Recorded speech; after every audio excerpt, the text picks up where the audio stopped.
Ah, eso, está puesto. Hola, buenas tardes. Antes de nada, me gustaría agradecer a Iberseries y a Casa de América la invitación a estar aquí hoy y muy especialmente a Teresa Toledo y a Joan Álvarez. El tema general de esos encuentros trata de los viajes audiovisuales del español. A día de hoy no hay duda que los idiomas viajan a través de los contenidos de las series. Y para mí, para darme cuenta de eso, puedo incluso mirar a mi propia familia. Mi madre es una señora brasileña que vive en Salvador de Bahía y que habla un español macarrónico, aunque yo haya estado viviendo aquí en España desde hace más de 20 años. Pero hace unos meses empezó a ver La Casa de Papel, la ve subtitulada y va aprendiendo vocabulario. Es cierto que el vocabulario de mi madre ha mejorado muchísimo. Ahora ella dice que hay cosas que le molan y hay otras cosas que molan mazo. Mi madre también sabe que en España, cuando no consigues algo a la primera ni a la segunda, a la tercera va la vencida. También viajan las diferencias culturales y los hábitos. Mi hermana está ahora viendo una serie que se llama Las de la Última Fila. Yo aún no la he visto, pero ella me llamó preocupada, diciendo, Carla, las mujeres no se depilan en España. Ya sabes que en Brasil la obsesión por la depilación ultrapasa todos los límites. Y mi hermana necesitaría 2 o 3 o 4 olas feministas para librarse del totalitarismo de la depilación brasileña. O ver algunas series que tengan mujeres protagonistas que actúen de otra manera. El viaje de los idiomas de la serie también es de ida y de vuelta. Mi hija vive en España, habla español, solo tiene contacto con el portugués, con mi familia o conmigo. Entonces yo le pongo para ver series en portugués. El otro día me dijo en portugués, eu detesto o homem branco, yo odio al hombre blanco. Y yo dije, es que es una frase muy contundente y muy rara para una niña de 5 años. ¿Dónde la habrá sacado? Aunque internamente yo la entiendo, ¿eh? El hombre blanco hay que darle de comer aparte, pero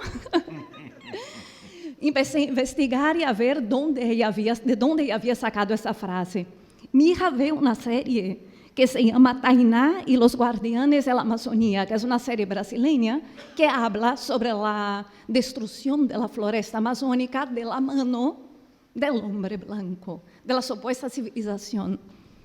Ahora también existe en las series un diálogo de idiomas. Por ejemplo, en Santo, la serie que estoy viendo ahora con mi pareja, que pasa entre Madrid y Salvador de Bahía, Raúl Arévalo habla en español y Bruno Galeasso le contesta en portugués. Y yo me siento en casa, porque en mi casa yo hablo con mi marido en portugués, porque cuando estoy relajada, tranquila, y él me contesta en español. No es la primera serie que hace eso. Hay otros ejemplos. La serie Brom Brom, por ejemplo, los protagonistas hablan en sueco y en danés. Aunque yo sé que hay gente que ve esa serie o en español o en portugués. Son pocos los que hacen como nosotros y ponemos idioma original y la vemos tal cual. A pesar de todo lo macabro que es la serie Santo, yo me siento pues un poco como en casa. Y de lo personal a lo global, hoy vamos a intentar hablar aquí sobre este fenómeno de los idiomas y el viaje que hacen a través de las series con el guionista y profesor de guión Guillermo Escalona, con la productora Lía Rodríguez y con el escritor, periodista y guionista Leonardo Padrón. Vamos a empezar con Guillermo, que tiene como título de su presentación ¿Cómo emplear el español en la creación de una serie multipaís? Muchas gracias, buenas tardes, gracias por estar aquí. Voy a intentar establecer un mínimo de logos, de credibilidad, de por qué creo que puedo orientar un poco esto. Yo empecé a estudiar guión en una iniciativa de Joan Álvarez en Valencia hace ya muchos años, que derivó en un máster latinoamericano. Luego fui becado por el ICI y estudié en Cuba con Fernando Pérez. De ahí me mudé a Estados Unidos después de pasar un paréntesis por Chile y donde he vivido pues casi 20 años ya. Ahí tengo una productora que se llama La Panda Productions, que había traído unos vídeos, pero no ha podido ser, pero hemos hecho desde casi como embajadores no oficiales, desde el service de 30 monedas que estaban hablando, todo lo que se ha filmado allá en Estados Unidos lo hemos hecho nosotros, hasta la Rosalía, Bunbury, y hemos hecho películas como 10.000 kilómetros, que ganamos un Goya, y un Ariel, que fue con la camarista.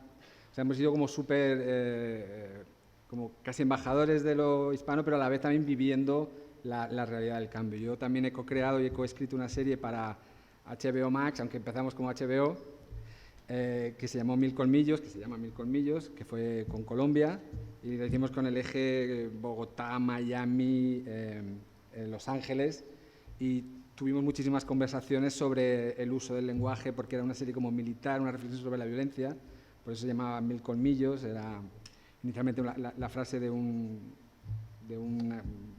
personaje chileno que decía que el problema del terrorismo es que es un perro con 1000 colmillos al que cuando acaricias ya no sabes para dónde va a ir.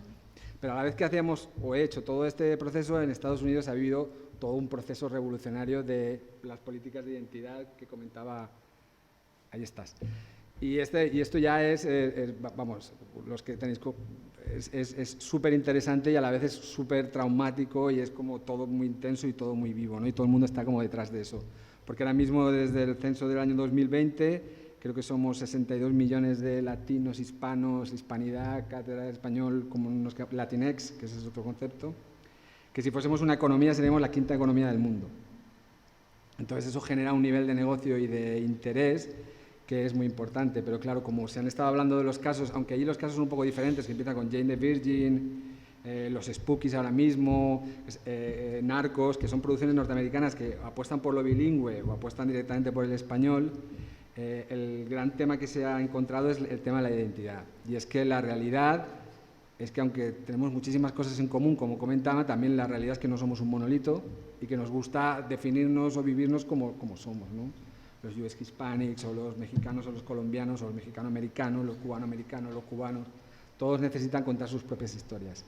Y yo creo que la propuesta que había preparado más o menos tenía como varios datos de diversidad, porque la realidad es que, a pesar de esto que hemos dicho que somos casi el 20% del país, ahora mismo todavía el 90% de los ejecutivos de nivel C, digamos chief, o en los showrunners, la gente de contenido en Estados Unidos no son latinos, ¿no? Como comentaba el compañero. Y eso es una realidad que hay que cambiar entre todos y que la audiencia está demandando. Porque los casos de esto, por ejemplo, como Veneno que presentaba, yo creo que no es solo una cuestión de la religión, sino porque está bien representada. Esa serie está hecha desde la verdad, desde la representación real.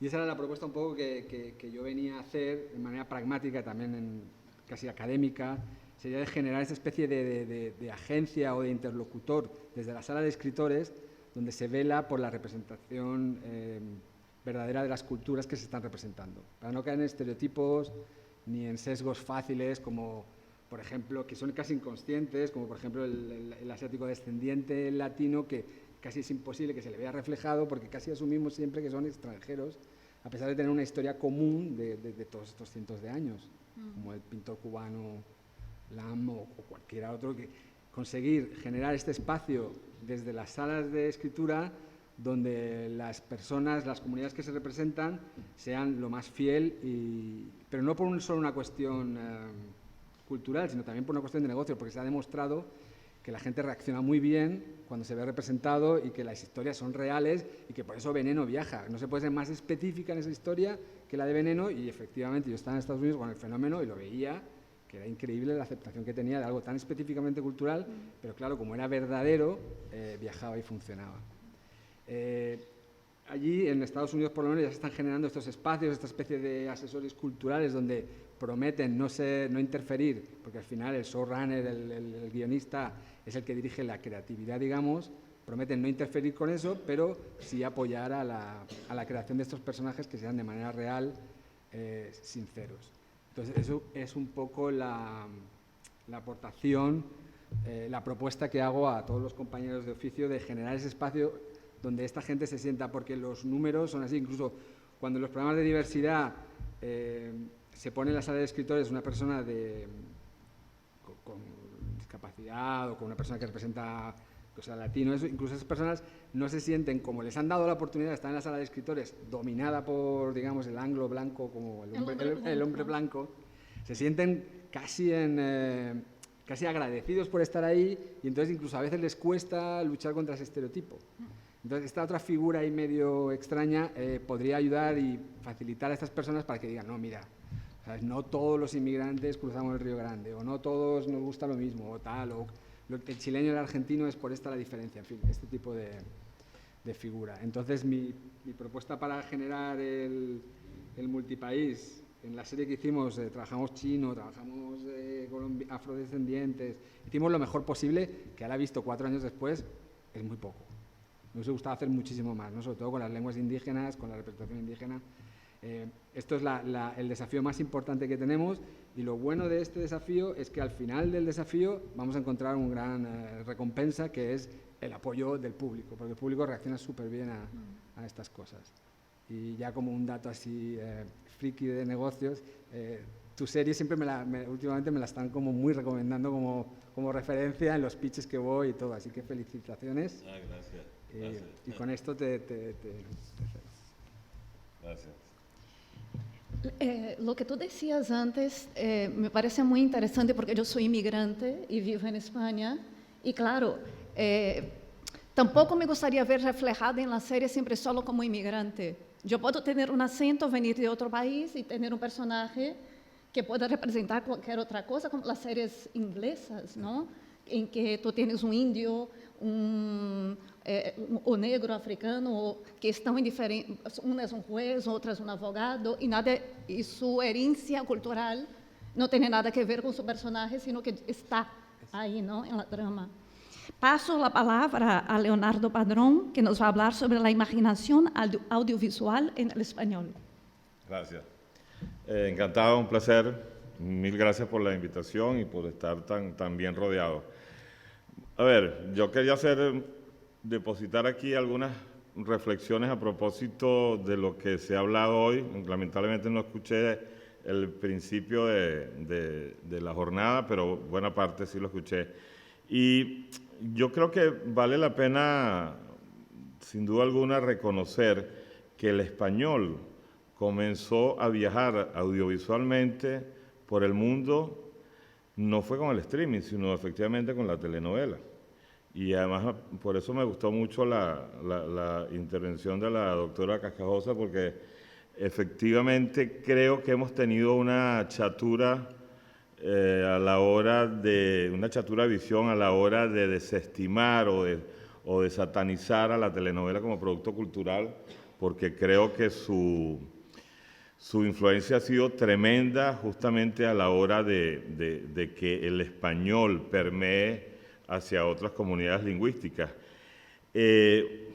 Generalmente uno dice que el idioma tiene dos grandes embajadores en su viaje por el mundo, ¿no? Uno es la música, sin duda alguna. Recordemos, por ejemplo, el gran éxito del verano del 2017 fue una canción llamada Despacito, de Luis Fonsi. El gran éxito en el mundo. No tenía ni una sola palabra en inglés, ¿no? Y estaban coreanos, australianos, norteamericanos, todo el mundo aprendió a decir despacito, por lo menos despacito. Pero bueno, siempre ha sido la música un gran embajador, y el otro, por supuesto, han sido los productos audiovisuales, las historias que se cuentan para televisión o para cine, ¿no? Hubo novelas que recorrieron el mundo con mucha contundencia, como Marimar, Topacio, Cassandra, Betty la Fea, etcétera, etcétera, que generaron en audiencias tan remotas como Kenia, Albania, Lituania, Israel,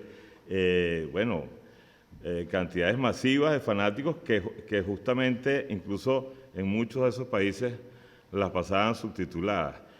¿Cómo puede uno, de alguna manera, analizar cuánto ha ayudado eso a que el español permee con contundencia? Bueno, siempre va a ser un ejercicio especulativo, pero sin duda alguna la sonoridad del español se empezó a hacer presente, la música de nuestro idioma, incluso la dulzura de nuestro idioma, que Lo podemos comparar contra, no sé, contra el alemán o contra el coreano, tienen sonoridades muchísimo más amables, y hay mucha gente que les ha atraído ese fenómeno, ¿no?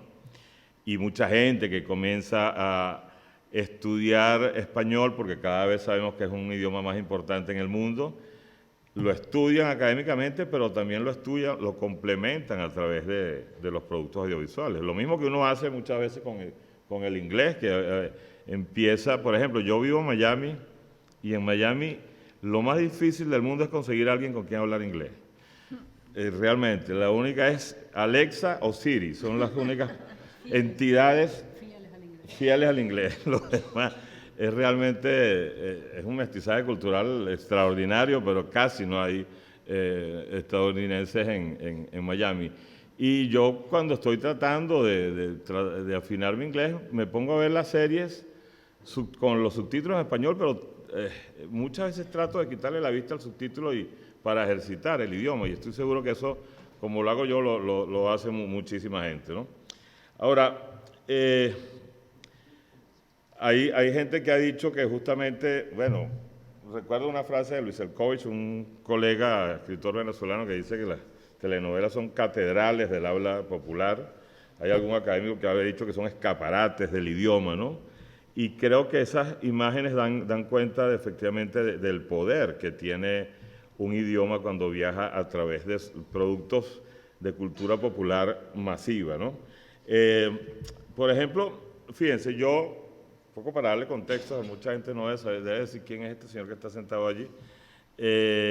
Yo tuve durante más de 35 años escribiendo novelas, telenovelas, pero hice el crossover hacia el streaming y estoy ahorita contratado por Netflix en exclusividad, y escribí una serie llamada Pálpito, que es la serie a la que hace referencia Guillermo, que estamos en este momento grabando la segunda temporada. Yo pasado mañana vuelvo a Bogotá para seguir en la grabación de la segunda temporada.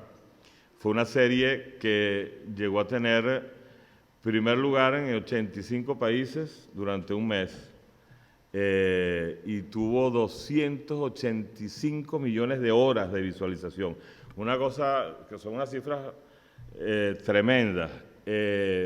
Y bueno, eso hizo que nos dieran la luz verde para hacer la segunda temporada, ¿no? Y también trabajé para ViX Plus. Hice una serie llamada La Mujer del Diablo, que esa serie se hicieron de una vez, escribí de una vez las 3 primeras temporadas. Se emitió la primera, pronto se emite la segunda. ViX Plus, por cierto, creo que era el José Enrique Lozano hablaba de ViX Plus. ViX Plus no es precisamente una empresa mexicana. ViX Plus es una fusión entre Univision, que es una empresa norteamericana, Televisa, Google y SoftBank. O sea, es un conglomerado de empresas que tiene un objetivo interesantísimo, porque su target es exclusivamente los 600 millones de hispanoparlantes. Ellos solamente producen contenido en español. Es una apuesta temeraria porque no están apostando a los otros nichos, pero a mí me llama la atención, yo que estuve en las dos aguas, que para ellos su competidor real es Netflix, ¿no? Porque obviamente Netflix cada vez ha ido incrementando más la producción de contenido para Latinoamérica. Hay una sección que se llama Netflix Latam, ¿no? Es una apuesta que en principio ellos quieren, por supuesto, conquistar el mercado hispanoparlante, pero después quieren viajar al mundo. Una de las primeras metas es, por supuesto, España. Creo que ya el año que viene van a estar en España, y después otras latitudes donde va a estar subtitulado todo ese contenido. Entonces, es una forma, me parece, tremenda que van a tener de darle como un disparo mayor aún al viaje del español por el mundo. Tienen una propuesta muy ambiciosa porque ellos, en su menú de ofertas, hablan de hacer 70 series al año, que es una barbaridad. Ahorita, y por eso quería hacer la precisión que no es una industria mexicana, porque sería imposible hacer solamente en México 70 producciones, sobre todo porque allí están haciendo Netflix, Sony, HBO, todo el mundo está haciendo ahí. ellos hacen lo que también hace Netflix, es decir, ellos contratan productoras colombianas, productoras argentinas, productoras mexicanas, norteamericanas, y para poder intentar llegar a esa cifra que es realmente ambiciosa. Pero ahí están todos los players de la industria, le están pichando historias a ViX, o sea, tienen una fila de gente que tiene su historia bajo el brazo, ¿no? Pero creo que es una buena noticia para este viaje del español a través del planeta, ¿no? Y yo apuesto a que se consolide. Hay muchísimo capital ahí. Bueno, imagínense, está Google, que es un gigante, SoftBank también es un gigante, y no hablar de Univision y Televisa.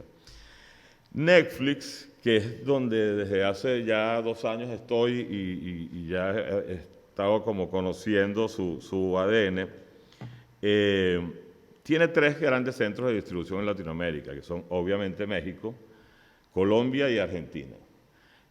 Ya están comenzando a activar mercados y propuestas de contenido en países como Perú, en Chile, pero los 3 grandes centros motores son esos.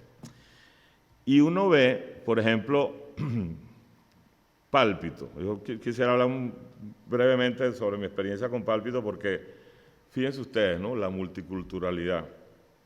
Pálpito la escribe un venezolano, mi equipo de escritores es venezolano, la hace una empresa colombiana, el protagonista es argentino, que es Michelle Brown, la mamá de la protagonista es cubana,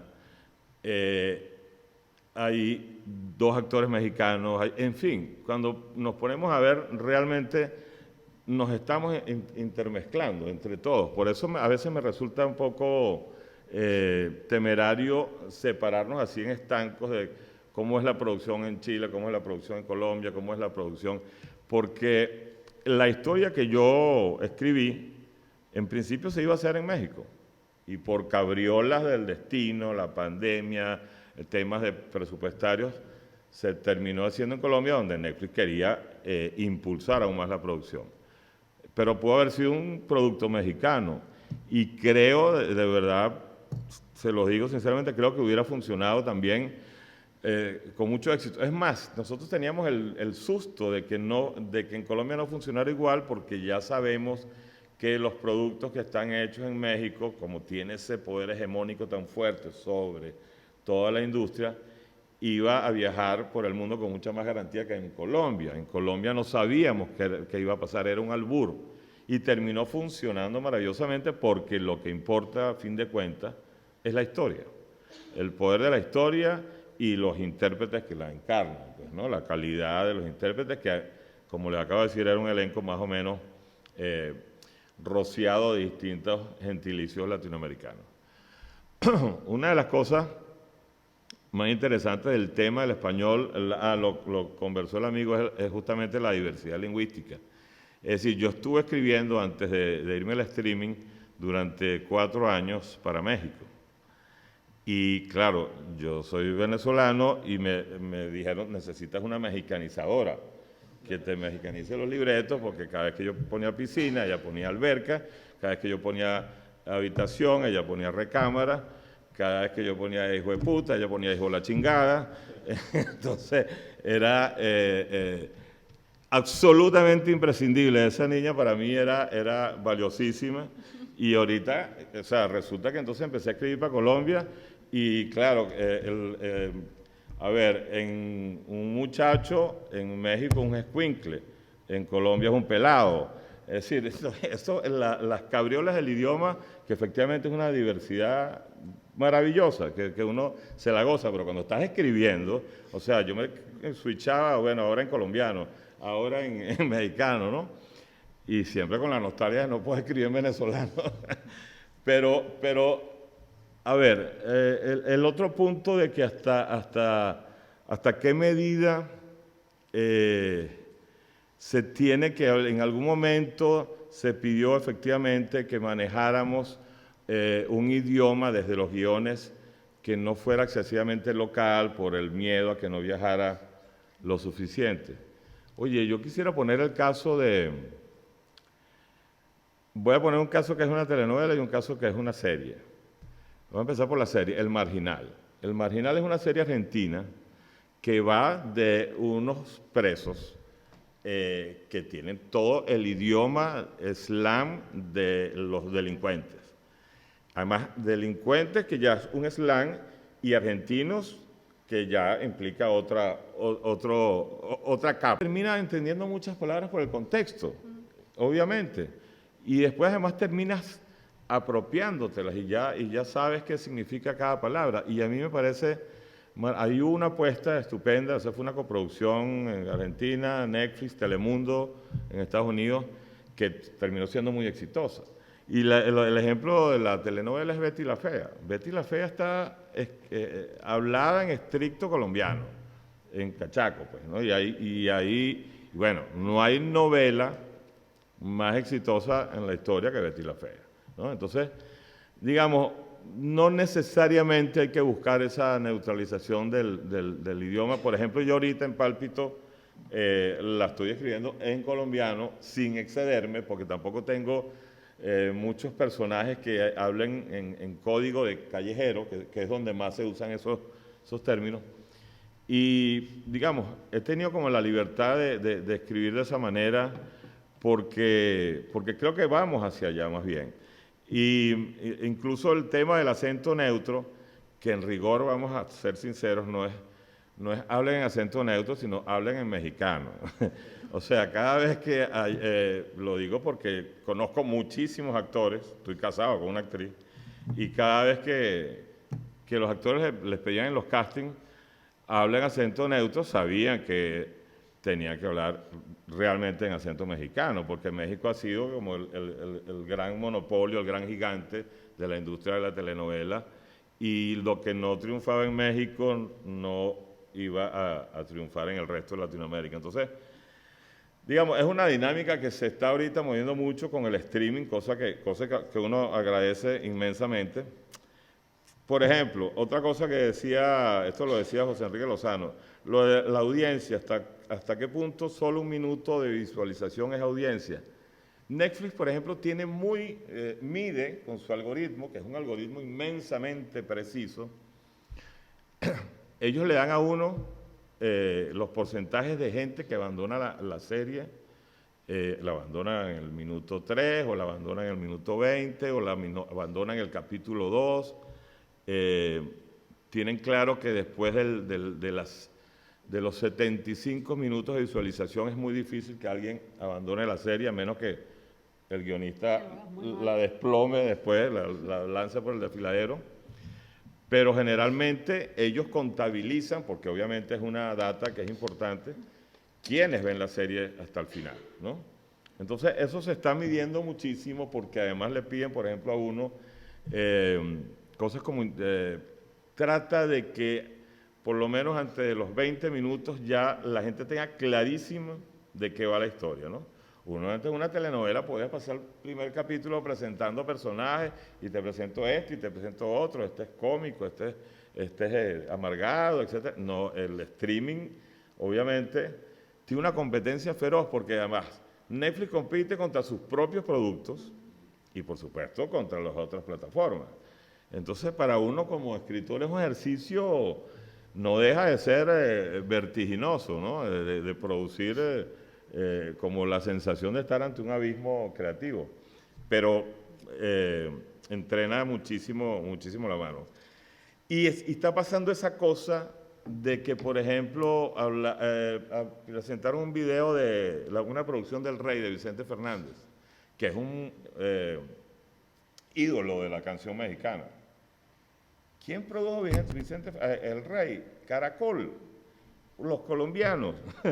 Y entonces resulta que México se sintió tan agredida, sobre todo Televisa, que produjo inmediatamente una serie llamada El Último Rey y la estrenó primero, ¿no? Claro, con esa prisa, obviamente, la factura era un poco más deslucida, ¿no? Pero pasa así, pues, ¿no? Que de repente ya se están buscando, como hay también una fiebre por el biopic, ahorita en Iberseries vi un tráiler fantástico de Star sobre Pancho Villa, que es también una figura mítica mexicana, lo que vimos de Santa Evita, es decir, Luis Miguel, Disney hizo Juan Gabriel, son personajes icónicos de la cultura. Ahorita, cuando si hacen cuenta, la mayoría hasta ahora son mexicanos, pero por ahí viene Ringo Bonavena, que lo vi también en los trailers de Iberseries, que es un boxeador argentino, pero resulta que lo termina siendo a lo mejor otro país, porque le puso el ojo primero, porque el IP lo consiguió primero, etcétera, etcétera. Entonces, en todo caso, lo que yo sí siento es que estamos, y aquí termino, en una dinámica, creo que extraordinaria, en la que todavía estamos aprendiendo muchas cosas de cómo seguir conquistando a la audiencia, pero sí creo que esto que está pasando es inmensamente saludable para este viaje sin freno que tiene ahorita el español por el imaginario del planeta entero. Eso es lo que quería decir. Gracias. Gracias, Leonardo. Paso la palabra a Lía Rodríguez, que nos va a hablar del manejo del español en las grandes series desde la perspectiva de la producción. Hola, buenas tardes. Bueno, primero que nada, gracias por la invitación a Joan Álvarez, a Casa de América, a Iberseries. Los títulos de las ponencias a veces son un poco grandilocuentes, ¿no? Y grandes series no es lo que yo definiría tan fácilmente, pero sí es una manera muy interesante de reflexionar con cierta distancia de la dinámica del trabajo, ¿no? De la producción y de la manera en la que uno se acerca a lo que produce. Y en ese sentido ha sido muy interesante escuchar al panel que fue la primera parte de este seminario. Yo creo que este nuevo escenario de producción de los últimos 10, 15, más vertiginosos 5 años, sí ha significado una transformación, sobre todo en la manera en que nos vemos nosotros mismos en el espacio del español. Particularmente en América Latina, que es tan variado, ¿no? y tan rico, y creo que eso alcanza cuando uno va a producir a los creadores, a los guionistas, a los directores, a los actores y al mensaje cultural, ¿no? A lo que transmitimos como mensaje cultural de la diversidad en un espectro de amplificación mucho más grande que son los servicios de streamer y las plataformas y la capacidad de llegar más globalmente. Sobre todo en las series, y el cine de alguna manera también se sigue beneficiando de eso. Yo recuerdo cuando surgió Narcos, que bueno, de alguna manera volvemos a Narcos porque fueron pioneros en varias cosas. En particular, a mí siempre me pareció que eran pioneros en un uso muy inteligente del inglés para hacer una serie en español, ¿no? Era aquello que abría con un voice-over en inglés y que parecía que era para ese mercado, y en 1 minuto y medio, 2 minutos lo retiraban y todo nos pasaba en español. Y en los primeros capítulos como que en la mitad nos ponían de nuevo el voice-over o un diálogo y cerraba. Pero ya como a partir del 4º, del 5º se olvidaron de eso y era una serie en español producida desde Estados Unidos. Pero creo que fue un ejercicio, un experimento bien exitoso y que realmente creó un modelo para lo que vino después. En ese momento hay que decir que esto no había beneficiado o no alcanzaba aún a los acentos y a los actores. No fue tan pacífico aceptar que un actor brasileño como Wagner Moura interpretara a Pablo Escobar, ¿no? No únicamente por si era colombiano o no, había un tema de acento y tal. Luego, cuando la serie avanzó y nos interesó más la historia que nos contaba o estaba mejor hecha, pues a todo el mundo se le olvidó aquello y no volvió a la discusión. Pero sí es un hecho que fue algo difícil de aceptar.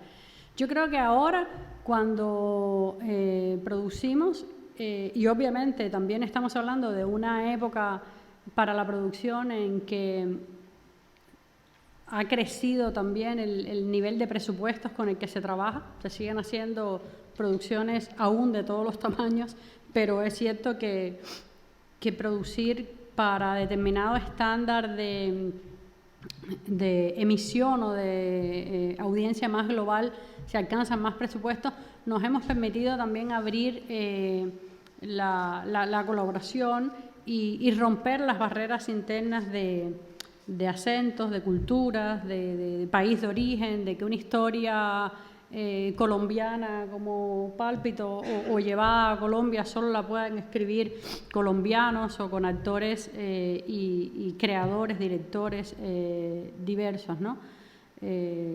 Siempre recuerdo una serie como 000 de Amazon que tenía capítulos que contaba un poco el viaje internacional de la droga. Tenía a Pablo Trapero como director y era un resultado fantástico, ¿no? Entonces, desde la producción también hemos abierto el espectro y colaboramos con creadores de distintos países de una manera mucho más natural. E incluso creemos que enriquece más lo que estamos desarrollando y lo que estamos haciendo desde esa perspectiva, ¿no? Igualmente, creo que, como decía, se abre al caso de... Bueno, hay una cosa práctica también en el tema de guionistas y directores. Estamos ante una explosión de producción en el que falta talento, que creo que es una de los frenos que está teniendo incluso esa creatividad.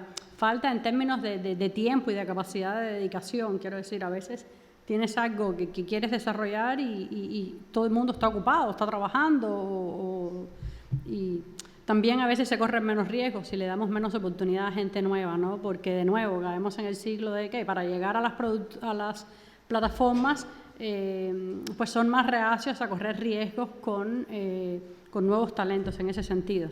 Entonces hay que balancear si faltan creadores o si es más un tema de también marcas establecidas y romper la barrera cuesta. Se puede, pero siempre cuesta. En el caso de los actores, creo que también hemos abierto más el espectro a la capacidad de moverse en los distintos acentos y en los distintos espacios lingüísticos dentro de lo que es el universo general del español. Yo ahí siempre pienso en dos ejemplos. Uno es muy reciente y me pareció un ejemplo muy interesante de aprovechar el español desde una locación que sabemos que es muy del español, pero que no se tiene identificada a nivel global, que es el ejemplo de Now and Then para Apple, donde es una historia que se desarrolla en Miami con personajes latinoamericanos que vienen cada uno, iberoamericanos en realidad, porque también hay un personaje de español con Maribel Verdú. Entonces, la trama misma aprovecha el ser esa ciudad donde llega toda... hay una mezcla muy grande de América Latina y una mezcla muy grande de acentos, de modismos, de todas esas cosas, ¿no? Y otro ejemplo que sí viví muy de cerca, que fue una película que produje en 2019, que se llamaba Red Avispa, WAPS Network, para un director francés, Olivier Assayas, y fue un caso muy curioso porque fue un caso de un elenco muy variado. Estaba, Penélope Cruz, Gael García Bernal, Wagner Moura, Leonardo Sbaraglia y Edgar Ramírez, todos trabajando para un acento cubano. E incluso un acento cubano, unos más al estilo de Miami, porque eran personajes que estaban establecidos allí, y otros hacia, más cubanizados en lo que entendemos más de Caribe, ¿no? Entonces, eso fue una experiencia muy particular y que yo creo que no habríamos podido tener muchos hace algunos años, porque no estábamos tan abiertos nosotros mismos como productores, ni el mercado tampoco, o sea, ni el espectador, creando un pacto de aceptación con eso, a trabajar con actores que se mueven en distintos acentos sin que eso constituya una deslegitimación ni del trabajo ni de la capacidad de enfrentar retos artísticos, que a 10 de última es lo más importante, ¿no? Y también creo que nos ha abierto el el éxito de las series en español, incluso el hecho que hay que reconocer de que, por ejemplo, las series españolas ya son per se una denominación de origen por el éxito que han tenido y el alcance global, a la vez nos ha permitido entender que es mayor el espacio para contar nuestras propias historias. Quiero decir, para ir un poquito más a lo local y tener un alcance internacional, ¿no? Que a eso creo que de alguna manera también ha contribuido esta expansión de las plataformas que han creado núcleos de producción en los países y bases de producción en los países y que han ido a un poco instruir que esas bases de producción no se concentren en lo local. Netflix España tiende a producir historias españolas 100% para el mercado español, y cuando uno les hace un pitch te lo dicen claramente, bueno, es que no, nosotros solo estamos buscando historias para el mercado español. Toda regla tendrá su excepción y podrán ir de un lado a otro en una, pero en realidad están así. Y creo que de alguna manera eso, con esos núcleos, también ha permitido entonces que creen espacios o opciones para historias más locales, ¿no? Que no tendrían que desde su producción pensar únicamente en hay que hacer historias globales y solo para la audiencia planetaria. Y eso, bueno, siempre permite que nuestras historias y la cultura viaje en un sentido general. No obstante, y como última nota, lo que es un hecho todavía es que incluso en las plataformas al español lo siguen dividiendo, y cuando vamos a buscar los subtítulos muchas veces encontramos español y español Latinoamérica, ¿no? Entonces quiero decir, evidentemente queda un camino por andar ahí, ¿no? Entonces, bueno, es un poco eso, quería compartir ciertas experiencias. Gracias. Otro ejemplo a lo Wagner Moura y muy reciente es Blonde, que Ana de Armas hace de Marilyn Monroe. Exacto, claro. Muy controvertido todo. Muy controvertido también. Bueno, Pero yo encantada, tengo que decir. Sí. Y la película Cantinflas, que la Bravo. terminó siendo un actor de español. Oscar Janada, y en su momento también fue muy controvertido. Fue muy controversial, total. Pues nada, muchísimas. No sé si abrir para preguntas del público, ¿lo hago, Joan? Venga, 10 minutos. Vale. ¿Alguien quiere hacer alguna pregunta? ¿Alguno de...?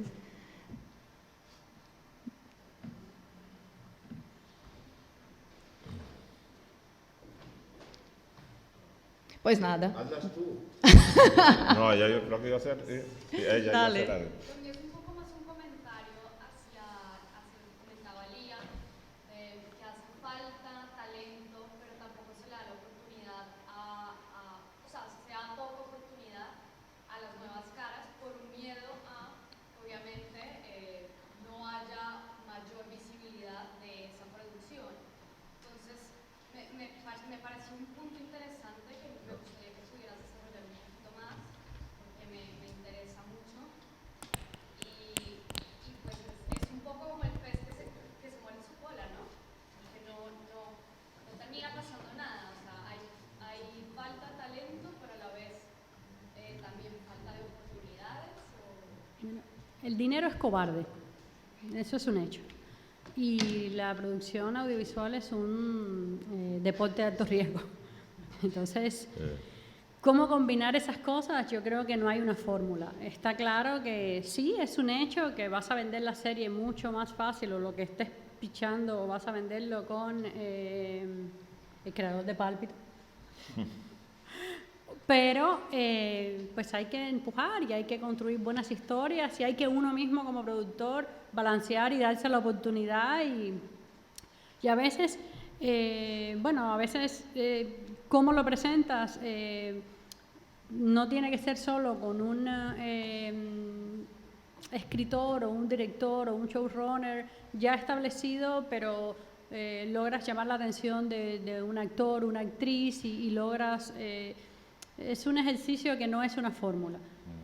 No hay, y realmente, pues a veces sí, a veces la historia es lo suficientemente contundente y buscas la manera de hacerlo y tocas la campana. O sea, Yo quisiera complementar lo que dijo Lía, porque tienes toda la razón.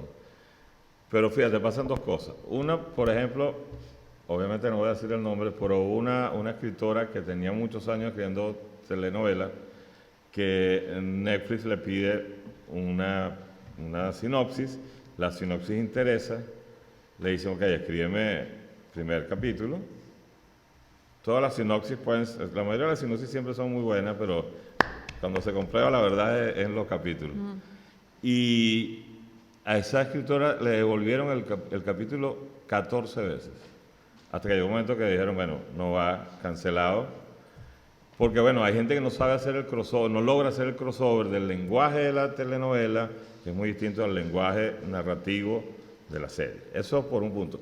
El otro es que efectivamente a veces uno siente que hay como un aroma secta en la misma industria, ¿no?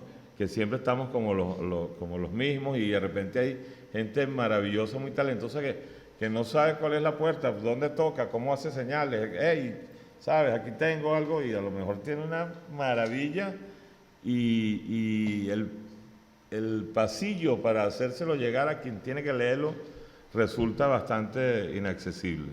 Entonces creo que ahí también hay un tema de que todo eso desemboca en la primera frase de ella. El dinero es cobarde, entonces las plataformas se van sobre seguro, ¿no? Bueno, este escritor es probado, este también, esta otra escritora es maravillosa, pero yo estoy seguro que hay mucha gente valiosísima que está en el absoluto anonimato porque creo que el mecanismo de selección y reclutamiento de ese material humano no está realmente establecido como debería, de una manera más democrática. Pero además, hasta que una serie se emita y llega al público final, ella puede caer en cualquier momento. O sea, puedes primero no conocer y no llegar, pero puede caer en el piloto. Puede caer porque hay un cambio de directivo en esa cadena y el que llega derrumba todo lo que estaba hecho antes. Puede caer porque una vez rodada, el consejo vio y no quería molestar a determinado colectivo que afectaba esa serie, entonces ni siquiera se estrena.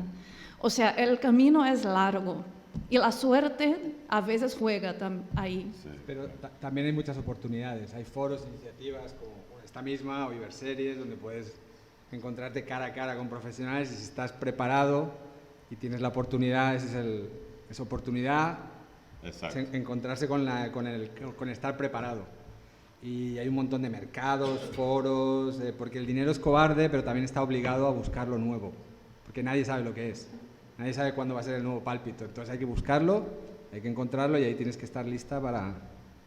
Muy necesario ese punto de vista optimista, porque ya vamos a salir todos deprimidos. Pero es cierto. Pero tiene razón, tiene toda la razón. Sí. Con este comentario. Tiene toda la razón. Sí, sí. Muy bien, muchísimas gracias a todos.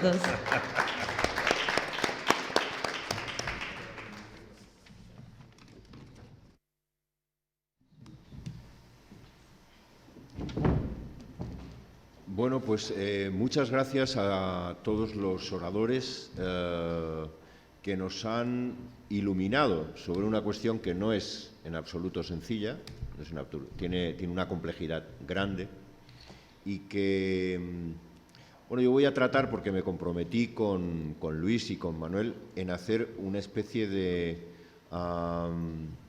resumen de lo que aquí se ha dicho, pero sí que os pido un poquito de tiempo, porque no lo puedo improvisar, más vale que no lo improvise, porque la cuestión es, como digo, compleja.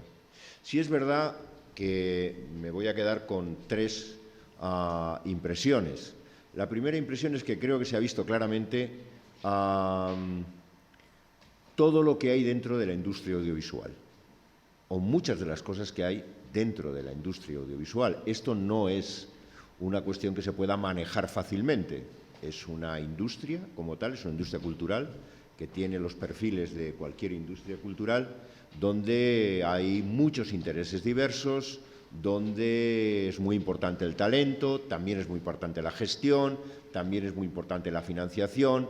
Es decir, que todo ese mundo hace que resulte relativamente complicado la conexión de lo que es el trabajo en la industria del audiovisual y un objetivo nación o un objetivo multinación como puede ser el Fomento del Español. Estamos hablando de eso.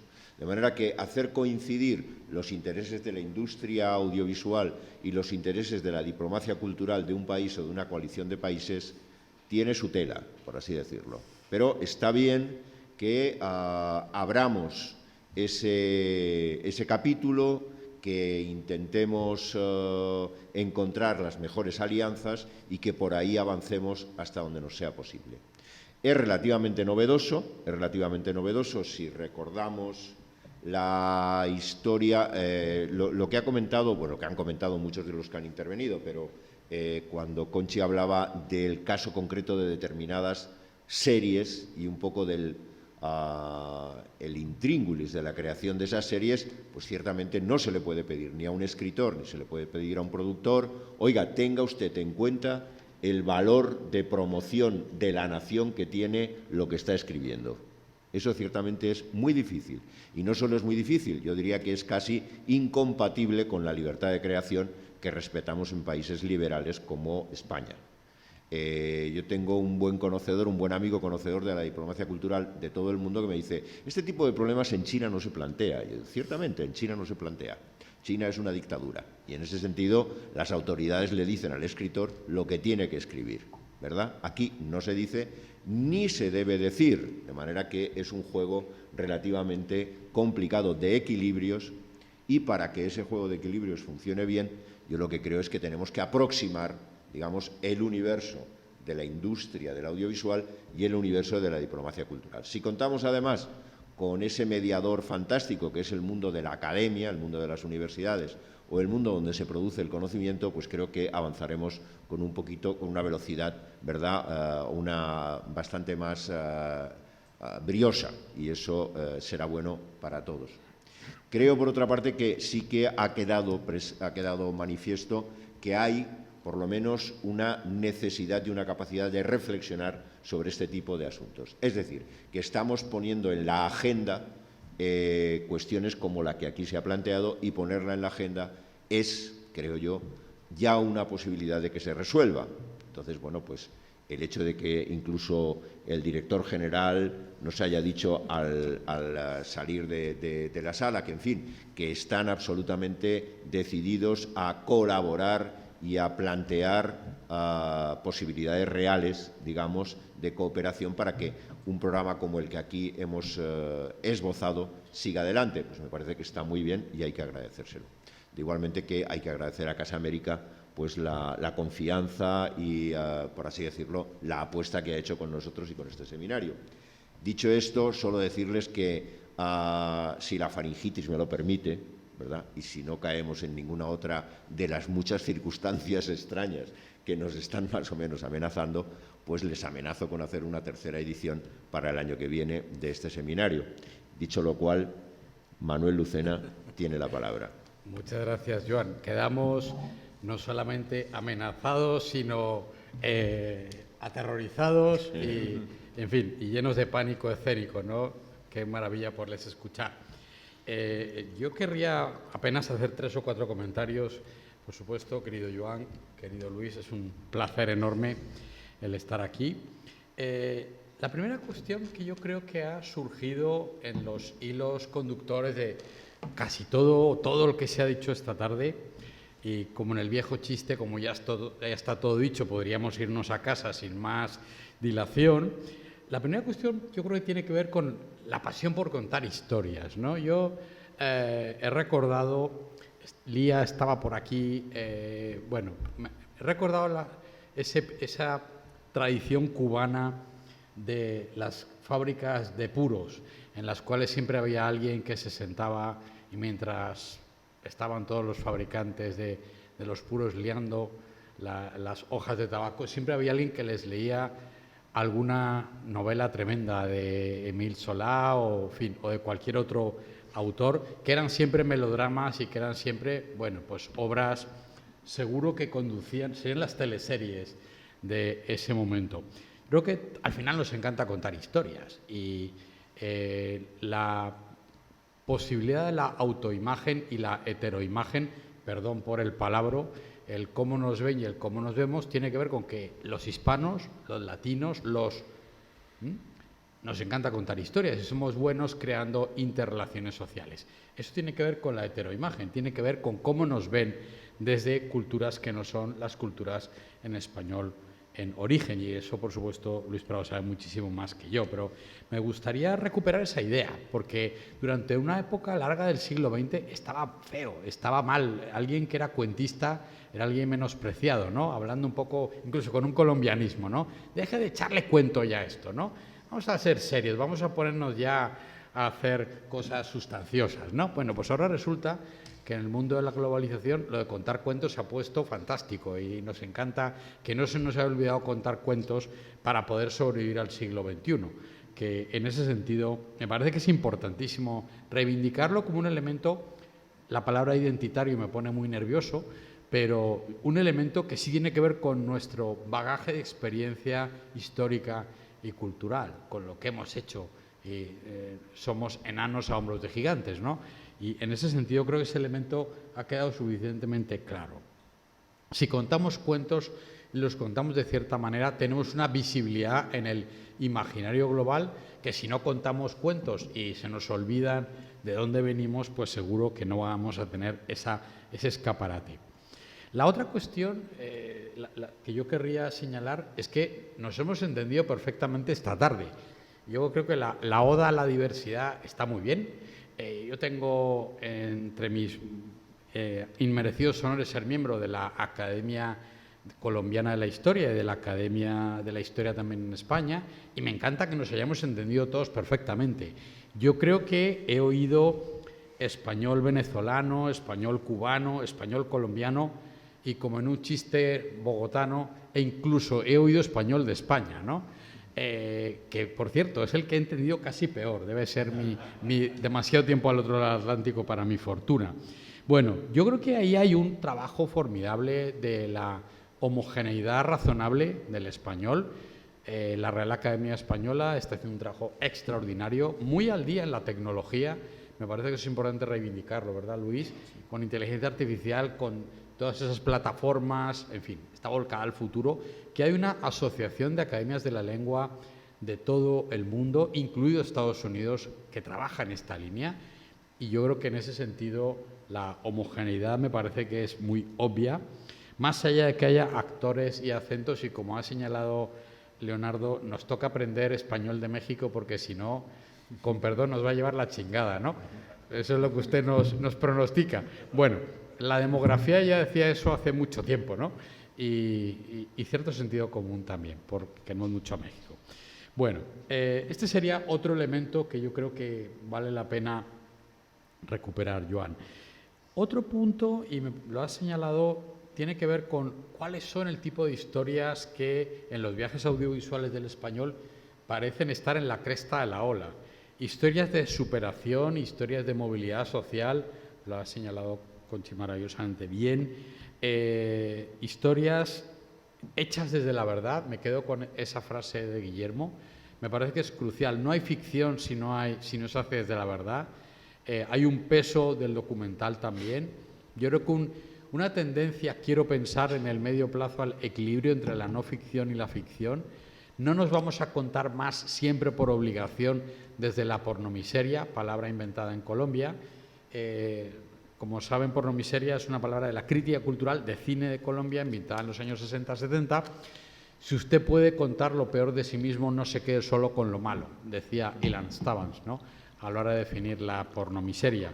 Bueno, estas historias de superación y de movilidad social tienen mucho que ver con el impacto de la globalización en nuestras sociedades hispanas, y yo creo que explica por qué hay públicos para, bueno, pues estos ejercicios voluntarios, voluntariosos, en los cuales las dificultades son vencidas, la frontera está abierta y, como diríamos en 007, el mundo no es suficiente, ¿no, Guillermo? Yo ahí casi que le pediré luego una interpretación, pero me gusta mucho el que esas historias de superación y de movilidad social, en que da igual carne que pescado porque lo que importa es comer, ¿no?, al final estén funcionando. El punto cooperativo es el penúltimo que querría destacar aquí. Un gran amigo, Javier Moro, dice que él no es solo un escritor español, que él es un escritor hispano. el 70% de sus libros se venden fuera de España y lo dice con orgullo y con alegría. Y seguramente, un término barroco, habría que gobernar la ocasión, ¿no? Habría que aprovechar la coyuntura. Yo estoy convencido de que por muchos elementos estamos en un momento especialmente interesante. Andan muy perdidos por ahí fuera, ¿no, Joan?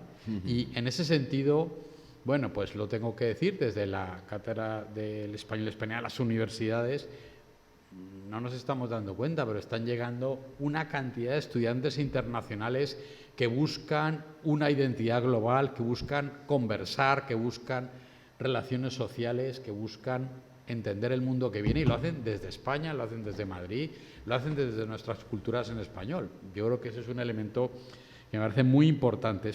Tenemos una ventana de oportunidad, seguramente, y bueno, pues sería importantísimo, vamos en esa dirección, creo, el poderla organizar en estructuras cooperativas con las culturas en español. Yo creo que ahí la cultura española es un elemento y las culturas en español son nuestro entorno de trabajo. Y lo último, me pareció muy interesante lo que comentaba Leonardo sobre la cuestión de cómo estamos ya en un mundo posnacional de culturas en español, ¿no?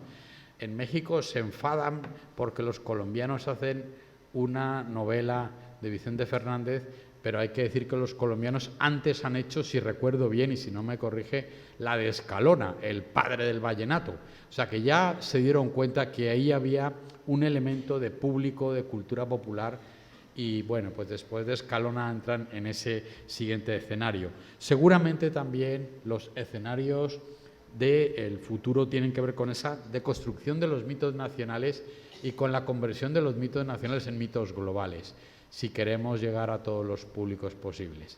Y eso es lo que yo diría, si me permite. Muchas gracias. Gracias. Muchas gracias.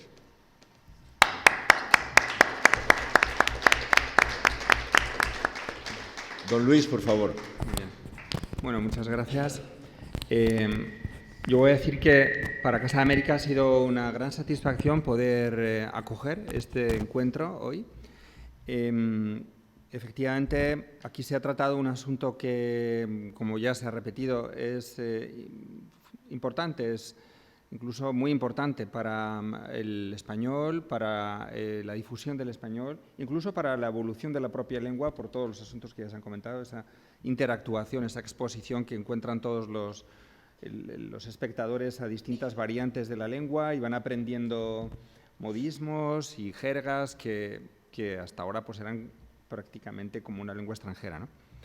Y lo que es interesante es el poder juntar en una misma sesión, en un debate, a representantes de la diplomacia cultural, del sector, desde el punto de vista creativo, desde el punto de vista de pues, la articulación de los guiones y las propuestas creativas, y también a los representantes de la industria desde el punto de vista del negocio, que es algo que quiero señalar, que tiene bastante mérito. Quiero felicitar a Joan por haber logrado eso. El asunto es complejo y tiene un campo de desarrollo enorme, cada vez más complejo además. Entonces yo creo que tenemos mucho margen para ir incorporando nuevas propuestas, nuevos participantes a estas jornadas. Espero con verdadera impaciencia las del año que viene. y yo creo que merecería mucho la pena desde ya ir pensando y rastreando entre todos quiénes son esas las personas o las instituciones que en cada uno de estos ámbitos pueden aportar más. Ámbito de diplomacia cultural, por supuesto, pues aquí hemos tenido a la Dirección General del Español, que, como habéis dicho, pues está completamente implicada en estos asuntos y que demuestra una gran capacidad de conocer lo que se está haciendo, las nuevas iniciativas. Pero bueno, pues también quizás podemos contar con representantes de otras diplomacias públicas, ¿no? Ahí, a fin de cuentas, el español es de todos y lo importante es la coordinación y bueno, pues que nos apoyemos mutuamente o que por lo menos compartamos... Estás haciendo un poco de spoiler, porque por ahí es por donde yo pensaba ir el año que viene, pero bueno. Pues me parece que es el único camino lógico, ¿no? Claro. Y luego, en el tema creativo, pues yo creo que la representación ha sido muy buena y pues, se trataría de mantenerlo. Y luego en el campo de la industria, pues también ahí podemos empezar a pensar un poco ir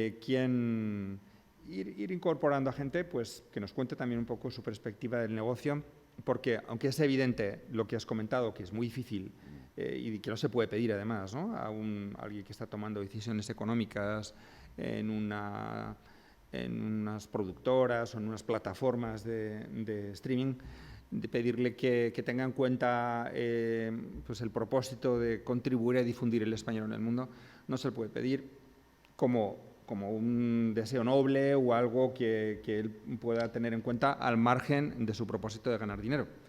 Pero creo que sí que es importante que haya ese diálogo entre unos y otros, porque al final resulta que hablando, pues puede el representante del negocio, del sector de negocio, se puede dar cuenta de que quizás apoyándose en esa realidad de la difusión del español puede ganar más dinero.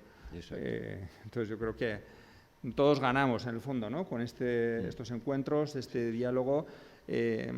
También espero con impaciencia las conclusiones con las que nos has amenazado y lo que creo es que una vez que las tengamos, pues que entre todos también tratemos de difundirlas, de llevarlas al mayor número posible de interlocutores para que puedan ser tenidas en cuenta y a partir de ahí seguir construyendo. Muchísimas gracias. Muchas gracias.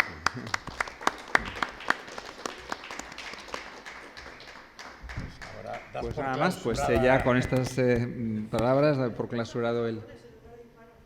¿Perdón? ¿Perdón? Sí, bueno, no solo eso, llevamos 7 minutos de adelanto, fíjate. Pues nada. Entonces voy a aprovechar para... Hay una anécdota curiosa que tiene que ver con el valor de la telenovela y con el valor, digamos, la glotonería narrativa del ámbito hispanoamericano, ¿no? Que es la historia de que en Cuba, y Teresa me puede corregir si digo algo inconveniente o lía, cuando la telenovela tiene mucho éxito, la novela de la radio, la radionovela, interrumpen la proyección de la película en el cine para dar la radionovela. Estamos viendo una telenovela en el cine y nos dan la radionovela para que ya quede aquello como tremendamente ficticio, ¿no? O sea que sí, con esa glotonería creo que trabajamos y a partir de ahí sacamos cosas maravillosas, sin ninguna duda.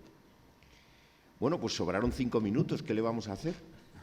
Pues saben que hoy empieza la fiesta del cine, la semana del cine, de manera que van a tener cine por 3 euros, creo. Corran, que a las 8:30 hay una sesión.